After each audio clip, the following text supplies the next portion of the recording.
तो hello students, आज हम लोग पढ़ रहे हैं फार्माकोलॉजी एंड टॉक्सिकोलॉजी के एमसीक्यूज़ बिकॉज एग्ज़ाम्स आ रहे हैं और वो सब एमसीक्यू होने वाले हैं। सो चैप्टर 3 में भी चैप्टर नंबर आपके बुक्स में डिफ़र कर सकता है, लेकिन इसका नाम है absorption, distribution, metabolism and elimination of drug.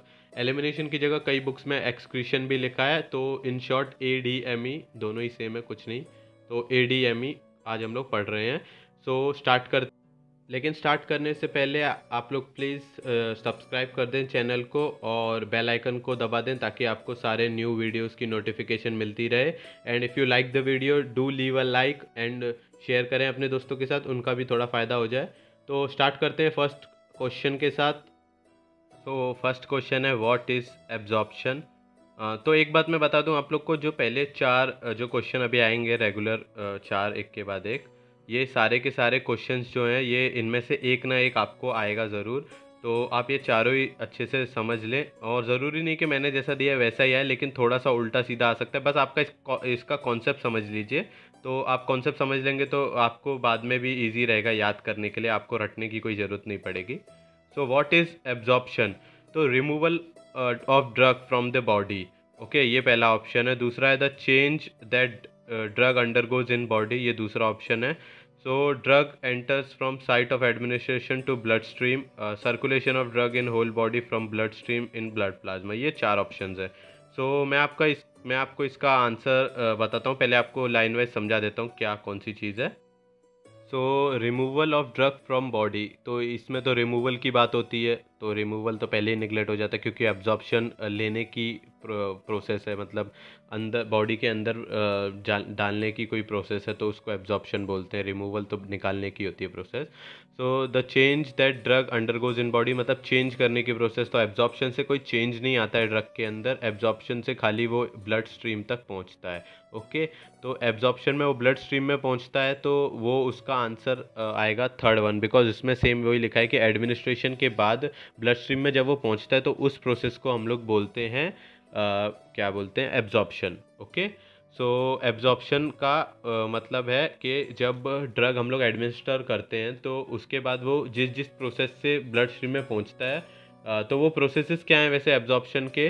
तो एब्जॉर्प्शन पहले वो स्टमक में जाके उसका डिग्रेडेशन होएगा, डिग्रेडेशन के बाद वो इंटेस्टाइन तक पहुंचते पहुंचते उसका एब्जॉर्प्शन होता है। ओके, इंटेस्टाइन में उसका एब्जॉर्प्शन होता है, देन किडनी में वापस से उसका एब्जॉर्प्शन होता है, और अलग अलग पार्ट्स में भी वो पहुंचता है थ्रू ब्लड। ओके, तो सेकंड क्वेश्चन है व्हाट इज डिस्ट्रीब्यूशन। ओके, तो डिस्ट्रीब्यूशन पहला रिमूवल है। डिस्ट्रीब्यूशन मतलब बॉडी के अंदर अलग अलग जगहों पे पहुंचाने के सिस्टम को हम लोग डिस्ट्रीब्यूशन बोलते हैं। सो आप जानते ही होंगे डिस्ट्रीब्यूशन के बारे में, आपने नॉर्मल भी पढ़ाई की होगी तभी 10th 12th में, उसमें भी ये सब थे कॉमन वर्ड्स हैं। सो रिमूवल पहले ही निगलेक्ट हो जाता है, चेंजेस भी इसमें निगलेक्ट हो जाता है क्योंकि डिस्ट्रीब्यूशन में भी कोई चेंज नहीं आता है।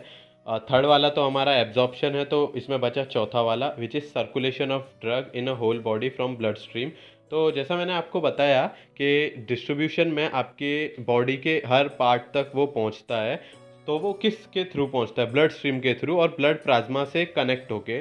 कई बार डिस्ट्रीब्यूशन प्रोसेस मतलब आपको 100% वो नहीं दे पाता है बायो अवेलेबिलिटी, बिकॉज अगर आप एक गोली लेते हो तो वो कई बार सेल मेम्ब्रेन्स के साथ कंबाइन होके वहीं पे उसके कुछ पार्ट्स उधर ही रुक जाते हैं, देन वो आगे नहीं जाते, एंड कुछ ब्लड प्लाज्मा के साथ और फ्लो होके जहाँ साइट ऑफ एक्शन है वहाँ पे पहुँचते हैं। तो कुछ अगर उसके पार्टिकल्स या मॉलिक्यूल्स आप बोलें तो वो पहले ही रुक जाते हैं, तो वो एक ऑप्शन ये हो जाता है उससे कि वो अपनी पूरी पावर से वहाँ पे आपको एक्ट नहीं कर पाएगा जहाँ पे आपने एडमिनिस्टर जिस चीज़ के लिए आपने उसको एडमिनिस्टर किया है। तो इसका आंसर है fourth, circulation of drug in whole body from blood stream in blood plasma. Plasma से कनेक्ट होके वो ट्रैवल करता है इन होल बॉडी। ओके, तो थर्ड क्वेश्चन पे आते हैं, व्हाट इज़ मेटाबॉलिज्म। तो ये है हमारा थर्ड क्वेश्चन। तो क्वेश्चन के आंसर्स वही हैं क्योंकि बिकॉज ये सारे चारों जो क्वेश्चन है मैंने आपको बताया ये डेफिनेशन बेस हैं। ओके, तो आपको इन सबको याद करने की कोई ज़रूरत नहीं है, बस आपको इनको समझ के लेना है ताकि आपको, क्योंकि इस बार एमसीक्यू आएगा, अगर आप समझ गए तो आसानी से दे पाओगे। तो व्हाट इज़ मेटाबॉलिज्म। ओके, तो मेटाबॉलिज्म यानी कि कोई भी प्रोडक्ट का को ब्रेक डाउन होने के बाद उसमें कोई केमिकल चेंज होना या केमिकल रिएक्शन होना, जिसको बोलते हैं हम मेटाबॉलिज्म। एक और वर्ड है इसके लिए, बायो ट्रांसफॉर्मेशन। ओके, मेटाबॉलिज्म और बायो ट्रांसफॉर्मेशन कुछ हद तक सेम ही चीज़ हैं, फिलहाल तक तो सेम ही चीज़ हैं, लेकिन अगर आप डीपर स्टडीज़ करेंगे तो वो चेंज हो जाते हैं, क्योंकि बायो ट्रांसफॉर्मेशन में नॉन सिंथेटिक और सिंथेटिक टाइप के रिएक्शंस भी होते हैं। बट अभी फ़िलहाल वो आपको जानने की ज़रूरत नहीं है, आपके एग्जाम्स हैं तो इतना डीप में हम लोग नहीं पढ़ेंगे अभी फ़िलहाल, आप आंसर और क्वेश्चन ही देख लीजिए। सो रिमूवल वाला तो इसमें कोई चांस ही नहीं है, बिकॉज वो हो गया, वो मतलब उसका अलग प्रोसेस है वो। और 3 और 4th वाला आपको हम लोग पहले ही आंसर दे चुके हैं, वो उनका भी अलग अलग है, जो मैंने आपको फर्स्ट और सेकंड क्वेश्चन में बताया। तो बचता है सेकंड वाला, the change that drug undergoes in body. तो metabolism is the real process in which drug जो होता है वो एक चेंज के अंडर हो जाता है, बिकॉज उसके अंदर काफ़ी सारे केमिकल रिएक्शन होते हैं, जैसे कि रिडॉक्स रिएक्शन यानी कि रिडक्शन एंड ऑक्सीडेशन रिएक्शन भी अकर होता है, जिसमें सिंथेटिक नॉन सिंथेटिक रिएक्शन भी अकर होते हैं। तो इसका आंसर है सेकंड वाला, which is the change that drug undergo in body. Okay, so ये वाला हो गया। चलो 4th क्वेश्चन देखते हैं, व्हाट इज़ एक्सक्रीशन। तो एक्सक्रीशन को हम लोग एलिमिनेशन भी बोल सकते हैं। तो ये एलिमिनेशन और एक्सक्रीशन मतलब किसी भी चीज़ को रिमूव करना। So excretion in the term of in pharmacology is said to be removal of drug from body. Okay, because इसमें आप नॉर्मल सी बात है, कोई भी चीज़ आपकी बॉडी से निकल रही है, एक्सक्रीट हो रही है या एलिमिनेट हो रही है, सो उसको हम लोग बोलते हैं एलिमिनेशन या एक्सक्रीशन। तो रिमूवल ऑफ ड्रग, हम लोग फिलहाल फार्माकोलॉजी और फार्मेसी पढ़ रहे हैं, तो इससे सब कुछ ड्रग रिलेटेड रहता है, तो दैट्स वाई इसका सीधा आंसर है फर्स्ट वाला, the removal of drug from body. Okay, so ये चारों जो थे ये तो आपके डेफिनेशंस हैं। अगर थियरी क्वेश्चन पे थियरी एग्ज़ाम्स होते आपके, तो आपको ये सारे याद करने पड़ते या आपको डेफिनेशंस रटने पड़ते मे बी, बट अभी फ़िलहाल आपको रटने की ज़रूरत नहीं है, बस आपको उनके प्रोसेस समझ लेने कि एक्सक्रीशन क्या होता है, एब्जॉर्प्शन क्या होता है, मेटाबॉलिज्म क्या होता है। ओके, सो यहाँ तक हमारा 4th क्वेश्चन हो गया। चलते हैं 5th क्वेश्चन। सो अब आते हैं हम ट्रिकियर क्वेश्चंस पर, क्योंकि अभी तक इजी हो रहे थे, अब ट्रिकी क्वेश्चंस पे आते हैं। What is the process of absorption. Okay, तो पहले इसके लिए आपको ये पता होना चाहिए कि कौन से प्रोसेस होते हैं एब्जॉर्प्शन में। सो एब्जॉर्प्शन में 3 प्रोसेस होते हैं, which is simple diffusion, active transport और पिनोसाइटोसिस। तो सिंपल डिफ्यूजन के बारे में पहले आपको मैं बता देता हूँ। तो सिंपल डिफ्यूजन में क्या होता है कि जब एक मॉलिक्यूल ऑफ ड्रग मेम्ब्रेन के साथ मिल के या उसके अंदर घुल के या फिर डिज़ोल्व होके या फिर किसी भी लिपिड के साथ, लिपिड सॉल्युबल सब्सटेंस के साथ डिज़ोल्व होके मेम्ब्रेन के अक्रॉस जाके वो उस सेल पे एक्ट करता है, तो उसको बोलते हैं सिंपल डिफ्यूजन। उसका एक और नाम है which is passive diffusion. Okay, in active transport तो ये किसी न किसी एक दूसरे मॉलिक्यूल का सहारा लेता है, कोई भी ड्रग मॉलिक्यूल दूसरे मॉलिक्यूल्स के साथ मिलके एक कॉम्प्लेक्स मॉलिक्यूल बनाता है, एंड देन वो मेम्ब्रेन के पास थ्रू होके, जैसे कि पोटेशियम और सोडियम, आयन, आयोडीन, ये सारी चीज़ें जो हमारे सेल मेम्ब्रेन में नॉर्मली प्रेजेंट होती हैं, तो इन सब के साथ मिलके वो पास थ्रू हो जाता है और दूसरे साइड जाके वो उससे अलग होके अपना साइट ऑफ एक्शन पे एक्शन करता है।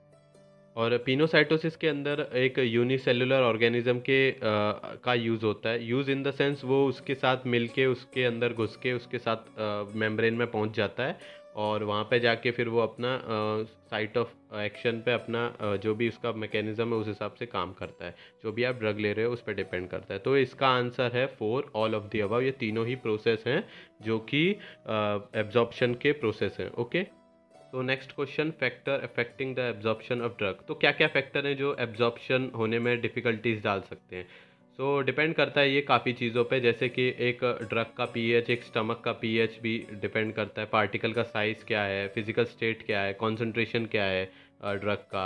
अगर वो ज़्यादा एसिडिक होगा तो पेट में एसिडिक चीज़ें जल्दी घुल जाती हैं, एंड देन उसका बेसिक होगा तो वो थोड़ा टाइम लेगा। और जीआई ट्रैक का डिपेंड करता है, क्योंकि आप कोई भी ओरल रूट से अगर दवाई ले रहे हो तो उसका पूरा डिपेंडेंसी होता है जीआई ट्रैक के ऊपर, यानी कि जीआई ट्रैक का आप फुल फॉर्म मेरे को कमेंट में बताइएगा जल्दी क्या है। ओके, तो वो चीज़ डिपेंड करती है जीआई ट्रैक पे भी। तो इसका आंसर है बोथ 1 एंड 2। तो ये जो कॉमन फैक्टर्स लिखे हैं मैंने, ये कुछ कॉमन फैक्टर्स है, और भी साथ में है, वो आप लोग अपनी बुक्स में से देख लीजिएगा, क्योंकि सब बुक्स में अलग अलग दिया है। पर एक बहुत नॉर्मल क्वेश्चन है, ये मुश्किल ही कोई पूछेगा, बट एक बार देखने में क्या ही जा रहा है। सो ओके, आगे बढ़ते हैं। तो what is fate of drug, ये एक और क्वेश्चन जो ट्रिकी है और इसका थोड़ा आने के चांसेस भी हैं बिकॉज थोड़ा हार्ड है, टफ है, एंड देन ये कॉन्सेप्ट बेस है पूरा। सो इसके आने के चांसेस हैं। So fate of drug is a process of biotransformation. Okay, so biotransformation क्या होता है बाय द वे, वैसे मैंने इसमें लिख दिया है मेटाबॉलिज्म, ज़रूरी नहीं है कि आपको भी इसमें लिख के ही आए एग्जाम्स में भी, आपको उसमें खाली मेटाबॉलिज्म, डिस्ट्रीब्यूशन, एब्जॉर्प्शन या और भी कुछ जो भी सारे प्रोसेस है सारे लिख दें और आपको बताना पड़े कि फेट ऑफ ड्रग क्या होता है। ओके, ऐसा भी हो सकता है। तो आपको ये चीज़ ध्यान देनी होगी कि उसका मतलब बायो ट्रांसफॉर्मेशन का मतलब एक दूसरा मतलब मेटाबॉलिज्म भी होता है, बिकॉज उसके अंदर सिंथेटिक और नॉन सिंथेटिक केमिकल रिएक्शंस अकर होते हैं in the phase of metabolism. Okay, तो मेटाबॉलिज्म को दूसरा नाम हम लोग बोल सकते हैं बायो ट्रांसफॉर्मेशन, और इसका आंसर है बायो ट्रांसफॉर्मेशन। ओके, तो ये एक और ट्रिकी क्वेश्चन आ गया, where is the most of the metabolism और ड्रग टेक प्लेस। तो ये थोड़ा ट्रिकी क्यों है, क्योंकि लोगों को लगता है इसका आंसर स्टमक होगा, बिकॉज हम लोग कोई भी गोली लेते हैं देन वो पेट में जाके डिग्रेड होती है एंड देन इंटेस्टाइन से एब्जॉर्ब होती है, तो स्टमक ही होगा जहाँ पे मेटाबोलाइज होता है। लेकिन नहीं, इसका आंसर है लीवर। ओके, तो लीवर क्यों है, क्योंकि लोगों को किडनी भी लगता है बाय द वे, क्योंकि पर मैं बताता हूँ किडनी क्यों नहीं है। फर्स्ट ऑफ ऑल स्टमक क्यों नहीं है, स्टमक इसलिए नहीं है क्योंकि स्टमक के अंदर वो डिग्रेड होता है, यानी छोटे छोटे पार्टिकल्स में डिवाइड होता है, देन उसके बाद इंटेस्टाइन से वो एब्जॉर्ब होता है। ओके, एब्जॉर्ब होने के बाद वो जाता है ब्लड स्ट्रीम में, ब्लड स्ट्रीम के बाद वो जाता है लीवर में, जहाँ से वो लीवर और स्प्लीन में, जहाँ पे वो होता है मेटाबोलाइज। तो इसका आंसर है लीवर। और किडनी में इसलिए नहीं है क्योंकि किडनी में रीएब्जॉर्प्शन होता है नेफ्रॉन फिल्टर्स के द्वारा। ओके, तो इसका आंसर है लीवर। तो नेक्स्ट क्वेश्चन है, process of non synthetic and synthetic reaction occur in which process. मैंने पिछली जब हम लोग अभी फ़िलहाल वो फेट ऑफ ड्रग के बारे में बात कर रहे थे तो मैंने आपको बताया था कि जो non synthetic and synthetic reaction होते हैं वो होते हैं लीवर के अंदर, और वो होते हैं मेटाबॉलिज्म के प्रोसेस के अंदर। तो इसका आंसर है मेटाबॉलिज्म। ओके, और वो लीवर के अंदर होते हैं, लेकिन वो उन्होंने पूछा क्या है उस चीज़ पे भी आपको ध्यान देना पड़ेगा, because which in which process पूछा है, इन विच ऑर्गन या इन विच पार्ट नहीं पूछा है उन्होंने। ओके, इन विच प्रोसेस पूछा है, द प्रोसेस ऑफ मेटाबॉलिज्म है इसका आंसर। ओके, या फिर मे बी उन लोग ऐसा प्रोसेस ऑफ मेटाबॉलिज्म या प्रोसेस ऑफ बायो ट्रांसफॉर्मेशन भी लिख सकते हैं। तो दोनों में से कुछ भी आ जाए, आपको अगर बायो ट्रांसफॉर्मेशन आया तो उस पर टिक करना है, नहीं तो मेटाबॉलिज्म। ओके, तो आंसर है मेटाबॉलिज्म 1। ओके, तो आगे बढ़ते हैं। तो ये एक और easy question, what are the channels of drug excretion. तो किडनी जो होती है वो in the form of urine काफ़ी सारा ड्रग एक्सक्रीट करती है, and in the form of carbon dioxide. Lungs भी काफ़ी सारा जो ड्रग्स हैं वो एक्सक्रीट करते हैं, क्या बोलते हैं, कार्बन डाइऑक्साइड के साथ। और इंटेस्टाइन के अंदर जब आप ह्यूमन वेस्ट जब भी निकलता है तो उसके साथ ज़रूरी निकलेगा ऑब्वियसली, जब किडनी से यूरिन से निकल रहा है तो वो दूसरे वे से भी निकलेगा ही। स्किन से स्वेट के फॉर्म में, सलाइवा से सलाइवा के फॉर्म में, और ब्रेस्ट मिल्क में भी निकलता है। तो आपने केसेस देखे होंगे कि जब कोई बच्चा किसी लेडी को बच्चा हुआ है एंड देन लड़की को या लेडी को मना किया रहता है कि अगर उसको एंटीबायोटिक पे तो उसको दूध पिलाने को मना किया रहता है। ये इसीलिए मना किया रहता है क्योंकि वो जो ड्रग है वो बच्चे के अंदर भी जाएगा इन मिल्क के साथ, और उसके अंदर हो सकता है एंटीबायोटिक रेजिस्टेंस पैदा कर सके। ओके, तो इसका आंसर है ऑल ऑफ द अबव।